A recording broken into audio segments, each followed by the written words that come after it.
Hello and welcome to Creative Journaling Day 2. Today I'll show you a few techniques on how to dress up your letters and make them fancy. Remember to free write for 10 minutes before you do your creative journal entry. You will need a piece of any kind of paper and a writing utensil, a ruler or something with a straight edge. Hopefully you have some crayons, markers, or pens lying around, but they're not necessary. It also helps to have a pencil on hand for sketching out ideas before your final drawing. I'll show you how to use line work in color, how to make letters look three-dimensional, and how to add different images.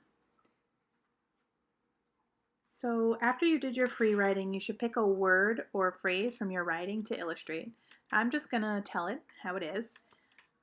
One way to dress up your letters is to get different colors and just use fun lines. Here I wrote down my phrase and I'm just tracing around it to make bigger letters. I like to use straight edges, but if you do like more bubbly letters, you can do rounder lines around the simple letters, like in the next example. But here I'm just tracing around different colors. I added some color and some line work to the top, and here I'm just making a more bubbled approach, so I'm using softer lines to go around my original writing. And if you want to add color, you can add color on top of that. I used just these three basic colors, and then I added some little lines just to make it look a little bit more interesting. In this third approach, I'm just using some basic, classic cross-hatching. I tried to make my lines go in one direction to make it look more uniform and controlled. This next technique is really fun because you can use lines that kind of stretch your letters out on the page in a never-ending kind of way, which might be how you're feeling right now. But don't worry, it might feel like this crisis will never end, but it will. We will get through this, so stay strong and positive. Here are some ways you can make your letters look more three-dimensional. This first example is just me winging it, and I sort of like the rough look of it. However, if you're a perfectionist, you can use one-point perspective and draw a dot somewhere on your paper and use a ruler to line up your letters like so. This works best with straight edge letters. Note how I make sure to line the edge of the letter with the center of the dot with my ruler.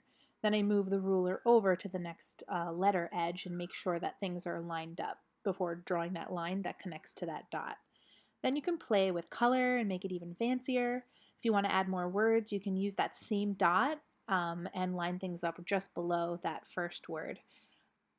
I tried drawing one in pencil to see what that might look like. So I'm just kind of playing around with the lines, doing a little bit of shading in there, adjusting. Then I added some color and a little bit of detail to shade those letters and make it look nicer.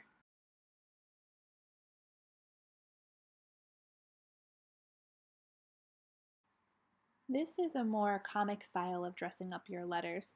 Think about the word or phrase that you have and how it could be represented visually.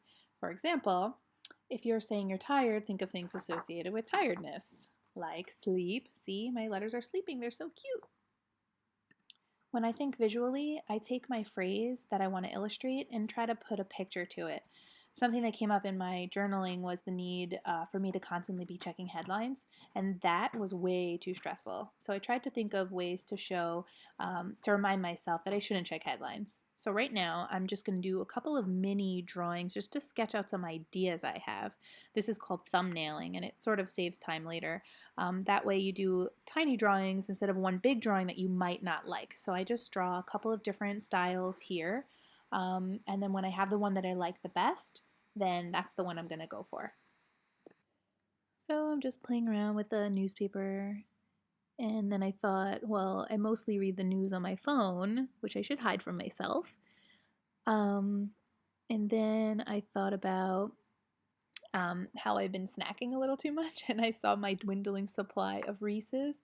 So I figured I have to ration those for myself so I don't have to go buy more.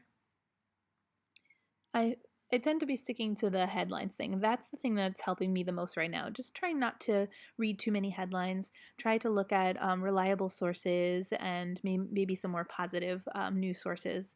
I really like NPR a lot. I just sort of look at the main things instead of getting stressed out over all of the emotional headlines. So I think I'm going to go with the headline image, the one with the glasses. So I'm going to sketch out my design with pencil first because I'm doing it on a larger sheet of paper and I don't want to make any mistakes. And I'm going to use the different lettering techniques from this video to play around with my illustration. So I'm going to do some basic cross-hatching, some three-dimensional, and just kind of playing with lines. And this is my final illustration. So here's what you're going to do. You will free write for about 10 minutes more if you feel like it helps you. Then you'll choose a word or phrase that you'll illustrate and or practice some fun lettering with. Then you'll do some quick practice sketches. And finally, you will make your final illustration. Make sure that you put a date on all of your illustrations and all of your journal entries because one day you're going to look back at this time and you'll remember how you felt and how you got through it all. So if you are in my class, you can email me the pictures of your progress, your journal entries, and your illustrations. And I really look forward to seeing them. Take care.